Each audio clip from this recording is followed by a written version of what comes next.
Hello साथीहरु सबैलाई नमस्कार। वेलकम टु माई सानो मिनी भ्लग। आज भन्छन् नि उखान हो कि टुक्का हो, गर्ने काट्ने गगने खन्ने क्या जाति क्या भन्छन्। त्यस्तै किसिमको उखान टुक्का नेपालको भन्दा पनि हाम्रो गाउँघरको यो खेतीपातीतिर चल्दै आएको छ। भन्दा फरक नपर्ला। देख्नुस्, काम गर्ने कालो मकै खाने भालु हुन्छ। काम गर्ने कालो मकै खाने भालु। हेर्नुहोस्, मेरो भाइले टुक्का ल्याइदियो है। ल, भ्लग बनाउँदा सजिलो भयो मलाई।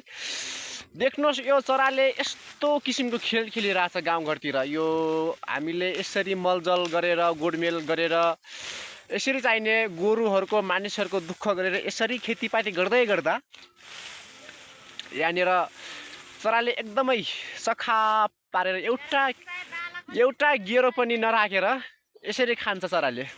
हेर्नुहोस्, अब मरिमरि यस्तो खेती गरिन्छ, यस्तो गोरुहरू पालिन्छ होइन। घाँसपात उत्तिकै गर्नु पर्यो, खनजोत गर्नु पर्यो, बिउ बिजन छर्नु पर्यो। अनि त्यति गर्दा पनि चराले यस्तो किसिमको खेल खेलिदिन्छ क्या हाम्रो गाउँघरतिर। के गर्नु, अहिलेको समयमा उत्पादन क्षमता भनौँ कि के उत्पादन क्षमता अलि वृद्धि हुन सकेको छैन हाम्रो गाउँघरतिर। यस्तै चलिरहेछ गाउँघरतिर। हेर्नुहोस्, यसरी एउटा पनि नराखेर पुरै चराले सखा पारिदिसकेको छ भन्दै आजको भ्लग यस्तै किसिमको बन्यो।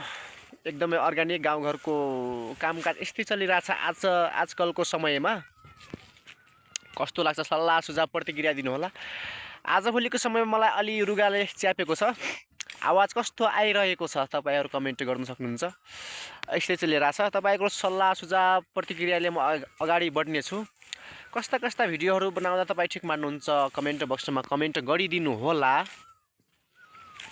अब भने म थोरै भन्दा पनि यो किसिमले गर्दाखेरि म विभिन्न पक्षहरूलाई उठान गरेर तपाईँहरूको माझमा यस्तै किसिमका भिडियो बनाउने छु भन्दै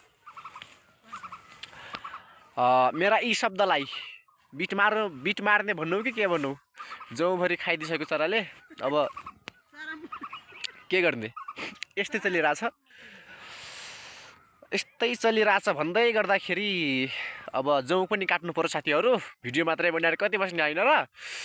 त्यही भएको कारणले गर्दाखेरि अब यही सुकेको भए पनि चार्नु पर्यो। हामीलाई नभए पनि सम्पत्तिलाई त यसो घाँस हुन्छ नि होइन र। त्यो भएको हुनाले गर्दाखेरि अब भने म चाहिने यसो नल काट्छु। तबसम्मको लागि मलाई बिदा दिनुहोस्। आउँदा दिनहरूमा म विभिन्न किसिमका भ्लगहरू बनाउने। यो मेरो सुरुवातीकरण मात्रै हो। यो भर्खर सुरुवातीकरण हुँदैछ। आवाजमा पनि केही परिमार्जन गर्नुपर्ने अवस्था होला। कसरी बोल्नुपर्छ, के गरी बोल्नुपर्छ भन्ने कुरा अझै मलाई जानकारी छैन। त्यो भएको कारणले गर्दाखेरि अलिक खल्लो लाग्न सक्छ भिडियोहरू। त्यस्तै किसिमले बुझिदिनु होला होइन र। सुरुवातीकरणमा यस्तै किसिमको हुन्छ।